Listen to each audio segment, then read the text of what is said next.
ശവപ്പറമ്പുകളാകുന്ന കർണാടകയിലെ നേഴ്സിംഗ് പഠന സ്ഥാപനങ്ങളിൽ ആത്മഹത്യ ചെയ്യപ്പെടുന്ന വിദ്യാർത്ഥിനികൾ പ്രേമനൈരാശ്യം മൂലമെന്ന് വിദഗ്ധർ അഭിപ്രായപ്പെടുന്നു.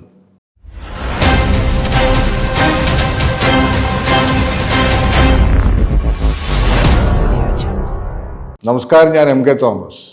ഞാൻ പറഞ്ഞു കേട്ടോ, ഈ ശവപ്പറമ്പുകളാകുന്ന കർണാടകയിലെ നേഴ്സിംഗ് പഠന സ്ഥാപനങ്ങൾ കുറേ നാൾ മുമ്പ് ഞാനൊരു വീഡിയോ ചെയ്തിരുന്നു.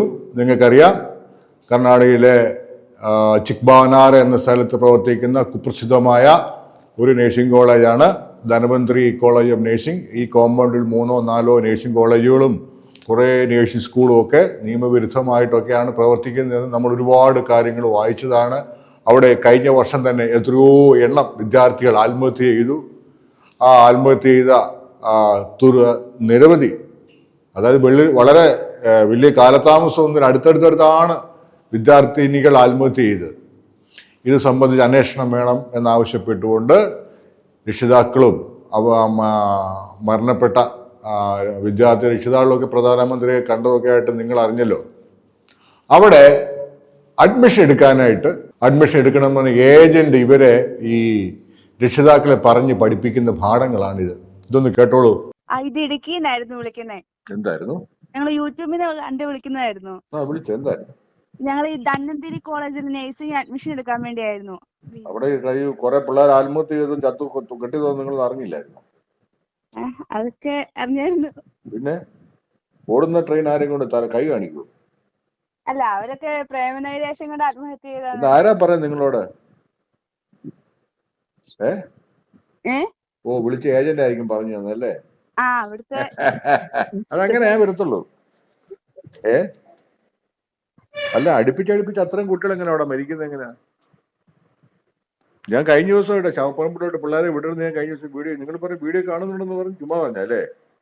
അതല്ലേ ഞങ്ങളിപ്പോ കണ്ടിട്ട് വിളിക്കുന്ന. എൻട്രൻസ് പരീക്ഷ എഴുതുന്നുണ്ടോ? എന്തോ? കർണാടകയിലെ എൻട്രൻസ് പരീക്ഷ എഴുതുന്നുണ്ടോ? ഇല്ല, അപേക്ഷ വെക്കാൻ പറ്റില്ലായിരുന്നു.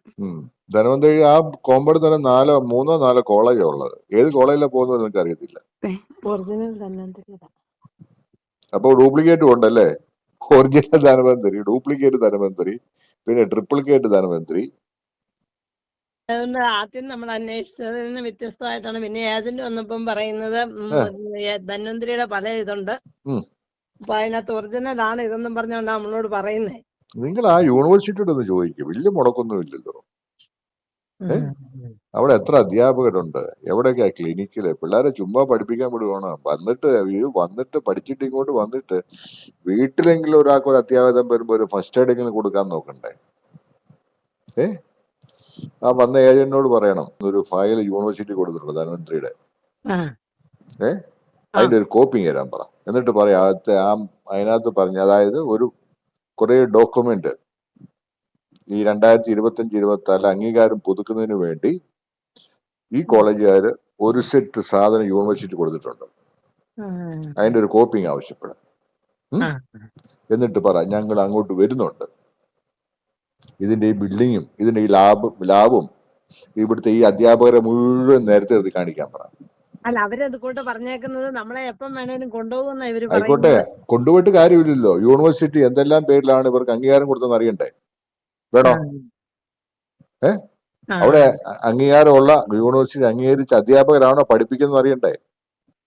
അതിപ്പോ നമ്മളെ എന്നാ നമുക്കത് കണ്ടുപിടിക്കാൻ പറ്റുമോ? ആ കണ്ടുപിടിക്കാൻ വേണ്ടിയിട്ട് ഈ സാധനം തരാൻ പറഞ്ഞു. മനസ്സിലായില്ലേ?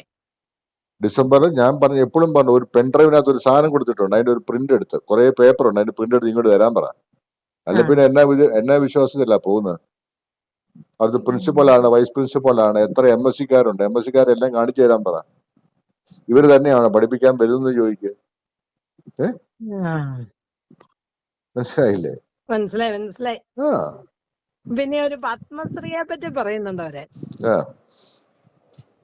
അത് ആരെങ്കിലും എന്തെങ്കിലും പറയട്ടെ, പറഞ്ഞ് കേട്ടോ നിങ്ങള്. പക്ഷെ പത്മശ്രീക്ക് ഈ സാധനം ഉണ്ട്, അത് ആവശ്യപ്പെട്. നിങ്ങൾ അത് ചെയ്യാത്ത എന്തിയെ? നമുക്ക് അറിയത്തില്ല അതിനെപ്പറ്റി. അറിയാൻ മേലാത്തോണ്ടാണ് ഞാൻ പറഞ്ഞു തരുന്നത്. നമ്മളെ ഇന്നലെ തൊട്ടാ ഇങ്ങനെ ഒരു വീഡിയോ നമ്മള് ചുമ്മാ കണ്ടപ്പം കണ്ടു. എന്നാലും ഇന്നാണ് അതിനെപ്പറ്റി ഇച്ചിരി മുമ്പെയാണ് നമ്മൾ കാണുന്നേ. ഈ രക്ഷിതാക്കളാണ് എന്നോട് പറഞ്ഞത്, സാറേ അവിടെ നല്ല കോളേജാണോ? അവിടുത്തെ വിദ്യാർത്ഥികൾ മരിച്ചവരെല്ലാവരും പ്രേമനൈരാശ്യം മൂലമാണ്. ഈ ഏജന്റ് പറഞ്ഞു പഠിപ്പിച്ച. കൂടാതെ ധനബന്ധി ഒറിജിനൽ ഡ്യൂപ്ലിക്കേറ്റ് 1, 2 ഇങ്ങനെ കുറേ സ്ഥാപനങ്ങളുണ്ട്. നിങ്ങളൊക്കെ പറഞ്ഞാൽ മനസ്സിലാകത്തില്ലേ? എന്നെ എന്തിനാ വിളിച്ചു ചോദിക്കും? ഇതെല്ലാം പറഞ്ഞിട്ടും വീണ്ടും വീണ്ടും നിങ്ങൾ ഈ വലയം വീഴുന്നുണ്ടെങ്കിൽ പോ. ഞാൻ എന്ത് ചെയ്യണം? നമ്മുടെ മക്കളൊക്കെ ആത്മഹത്യ ചെയ്യപ്പെടുമ്പം നമ്മളും വിശ്വസിക്കണോ പ്രേമനൈരാശ്യം മൂലമാണെന്ന്? നിങ്ങളും വിശ്വസിക്കണോ? നിങ്ങളുടെ വീട്ടിൽ കരച്ചിൽ വീഴുമ്പോൾ ആരെങ്കിലുമൊക്കെ പറയും പ്രേമനൈരാശ്യം, നിങ്ങൾ വിശ്വസിക്കുമോ?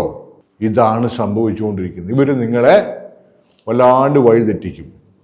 ഞാൻ എത്രയോ പ്രാവശ്യം പറഞ്ഞു, ജാഗരൂകരായിട്ടിരിക്കുക. ഇങ്ങനെയുള്ള സ്ഥാപനങ്ങൾ ഒഴിവാക്കുക.